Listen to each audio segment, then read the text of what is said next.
शैक्षणिक व इतर उपयुक्त व्हिडिओज पाहण्यासाठी सबस्क्राईब करा all in one for VI या आपल्या यूट्यूब चॅनलला.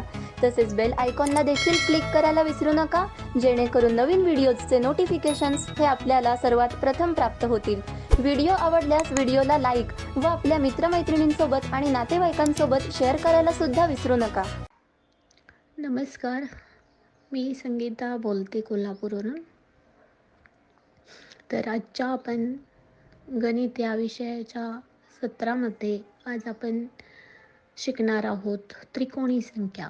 त्रिकोणी संख्या याविषयी जास्तीत जास्त प्रश्न हे रिजनिंगच्या पेपरमध्ये किंवा MPSC किंवा स्कॉलरशिप अशा ज्या स्पर्धात्मक परीक्षा असतात त्यांच्यामध्ये ह्या त्रिकोणी संख्येविषयीचे प्रश्न असतात. तर आज आपण बघूया की त्रिकोणी संख्या कशा काढायच्या, त्रिकोणी संख्या म्हणजे काय, त्या कशा ओळखायच्या असतात किंवा त्या काढायच्या कशा, हे आज आपण बघणार आहोत. तर सर्वात लहान त्रिकोणी संख्या असते 1. मग ही सर्वात लहान त्रिकोणी संख्या आहे. तर मोठ्या त्रिकोणी संख्या कशा काढायच्या 1 नंतरच्या? मग 1 अधिक 2, मग 1 अधिक 2 बरोबर किती? तर 3. मग ही झाली 3, ही झाली दुसरी त्रिकोणी संख्या.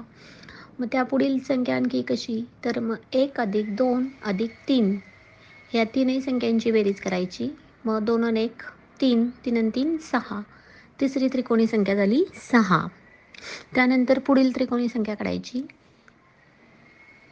1 अधिक 2 अधिक 3 अधिक 4, मग 4 आणि 3 7, 7 आणि 2 9 आणि 1 10. पुढची त्रिकोणी संख्या काय झाली? 10. पहिली त्रिकोणी संख्या आपण काय बघितली? 1. दुसरी त्रिकोणी संख्या बघितली 3. तिसरी संख्या आली 6. चौथी संख्या काय येते? 10. मग 10 नंतर पुढची संख्या कशी काढायची? तर पुन्हा तीच प्रोसेस करायची. 1 अधिक 2 अधिक 3 अधिक 4 अधिक 5. मग 2 आणि 1 3 आणि 3 6 आणि 4 10 आणि 5 15. म्हणजे पुढची त्रिकोणी संख्या आली 15. म्हणजे अशा ज्या नैसर्गिक संख्या आहेत, ज्या क्रमाने येतात, क्रमशः येतात, अशा नैसर्गिक संख्यांची बेरीज करत जाऊन ज्या संख्या येतात त्यांना त्रिकोणी संख्या असं म्हटलं जातं. मग त्रिकोणी संख्या काढण्याचं आणखीन दुसरंही एक सूत्र आहे. ते सूत्र म्हणजे काय? तर त्रिकोणी संख्या बरोबर n गुणिले कंसामध्ये n अधिक 1 कंस पूर्ण भागिले 2. तर मग आता आपण एक संख्या घेतली. त्याच्या आधी मी एक त्रिकोणी संख्येची व्याख्या सांगू इच्छिते की त्रिकोणी संख्या म्हणजे काय? की लगतच्या संख्येच्या गुणाकाराची निमपट. लगतच्या संख्येच्या गुणाकाराची निमपट. पुन्हा उदाहरण सांगते एक, की 2 गुणिले 1 किंवा 1 गुणिले 2 उत्तर काय येणार? 2. मग त्याची निमपट काय झाली? 1. त्याची निमपट काय झाली? 1. म्हणजे 1 ही आपली त्रिकोणी संख्या आली. पुन्हा आपण 2च्या लगतची संख्या कुठली घेतली? 3. बेत्रिक 6. मग त्याची निमपट काय झाली? 3. म्हणजे आपल्याला दुसरी संख्या काय आली? त्रिकोणी संख्या 3. त्याच्यानंतर 3च्या लगत कुठली संख्या आहे? 4. 4 त्रिक 12. म्हणजे 4 त्रिक 12. म्हणजे 12च्या निमपट किती आले? 6. म्हणजे अशा निमपट ज्या संख्या येतात, लगतच्या लगतच्या ज्या नैसर्गिक संख्या आहेत त्यांचा गुणा करून ज्या संख्या येतात त्याला काय म्हणायचं? त्रिकोणी संख्या असं म्हणायचं. मग आपण आता सूत्र बघत होतो की त्रिकोणी संख्या बरोबर n म्हणजे नैसर्गिक संख्या, हे आपण पाहिलेलं आहे. मग n गुणिले कंसामध्ये ब्रॅकेटमध्ये n अधिक 1 ब्रॅकेट कंप्लीट कंस पूर्ण छेदस्थानी 2. 2 म्हणजे निमपट. मग आता उदाहरण घेऊया. आता समजा आपण 1 ही संख्या घेतली, नैसर्गिक संख्या 1 घेतली. मग 1 आपण पुन्हा ती सूत्रात मांडायची. n म्हणजे 1 गुणिले कंसामध्ये n म्हणजे 1 अधिक 1 छेदस्थानी 2. मग आता आपण तो कंस सोडून घ्यायचा. मग कंस सोडवताना आपण तो पुन्हा कसा लिहायचा असतो? तर 1 गुणिले 1 अधिक 1 छेदस्थानी 2. मग 1 गुणिले 1 अधिक 1 किती होतात? 2. तर मग 1 गुणिले 2 छेदस्थानी 2. मग बे एके बे. म्हणजे आपण छेदानं अंशाला भागायचं. म्हणजे आपलं उत्तर काय आलं? 1 आलं. म्हणजेच पहिली त्रिकोणी संख्या आली 1. त्यानंतर आपण दुसरी संख्या घेऊन बघूया. सूत्रात घालून बघूया. तर n आपण म्हणजे नैसर्गिक संख्या घेऊया 2. कुठली संख्या घेतली? 2. 2 गुणिले कंसात 2 अधिक 1 छेदस्थानी 2. आता पुन्हा बरोबरचं चिन्ह द्यायचं. नंतर 2 गुणिले 2 आणि 1 किती होतात? 3 होतात. किती होतात? 3. मग 2 गुणिले 3 छेदस्थानी 2. मग काय करायचं असतं? आपल्याला संक्षिप्त रूप द्यायचं असतं. म्हणजे छेदानं अंशाला भागायचं असतं. मग जो सोप्या पद्धतीने भाग देता येईल आधी संख्यांना तो भाग देऊन घ्यायचा असतो. मग 2 गुणिले 3 छेदस्थानी 2. तर मग 2 गेले 2 गेले 1 आलं. मग 3 गुणिले 1 बरोबर 3. म्हणजे आपली दुसरी नैसर्गिक संख्या काय आली? 3. लक्षात येत असेल. आता आपण पुढची नैसर्गिक संख्या घेऊन बघूया 4. तर आपण 4 ही नैसर्गिक संख्या घेतली असेल तर च्या जागी 4 लिहायचं. म्हणजे 4 गुणिले कंसामध्ये यांच्या जागी पुन्हा 4 घेतलं, ती संख्या दिली. मग 4 अधिक 1 कंस पूर्ण आणि छेदस्थानी 2. मग आता 4 आणि 1 5 होतात. 4 आणि 1 5. मग 4 गुणिले 5 छेदस्थानी 2. आता अतिसंक्षिप्त रूप द्यायचं किंवा छेदानं अंशाला भाग द्यायचा. मग 2 दुणे 4. 2 दुणे 4 म्हणजेच 2 गुणिले 5. काय आलं उत्तर?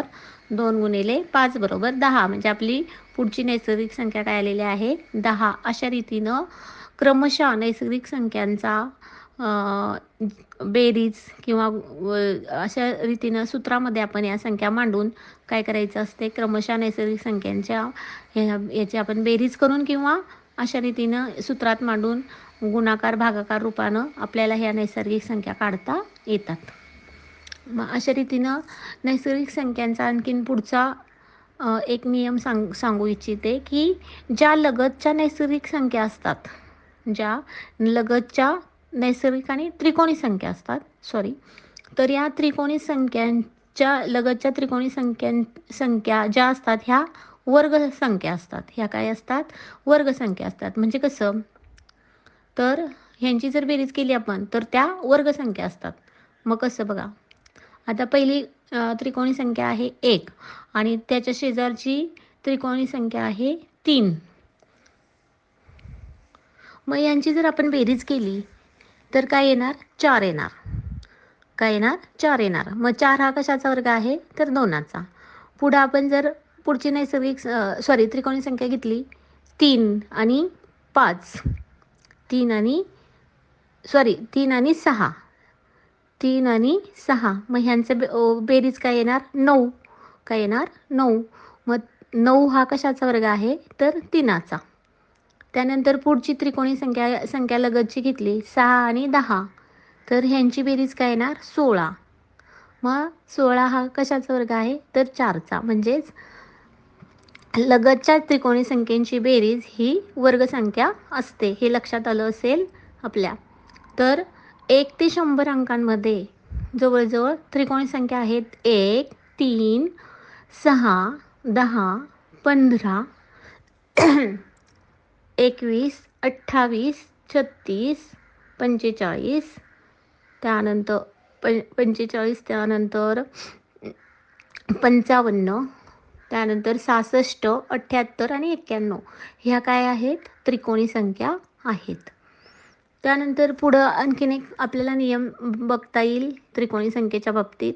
तो म्हणजे त्रिकोणी संख्याची दुप्पट ही त्या मोठ्यात मोठ्या त्रिकोणी संख्येची दुप्पट ही मोठ्यात मोठ्या वर्गसंख्येचा पाया असतो. मोठ्यात मोठ्या वर्गसंख्येचा काय असतो, पाया असतो. म्हणजे त्रिकोणी संख्येचा प्रश्न येतो की आपण खालील त्रिकोणी संख्येचा पाया काय आहे, किंवा वर्गसंख्येचा पाया काय आहे.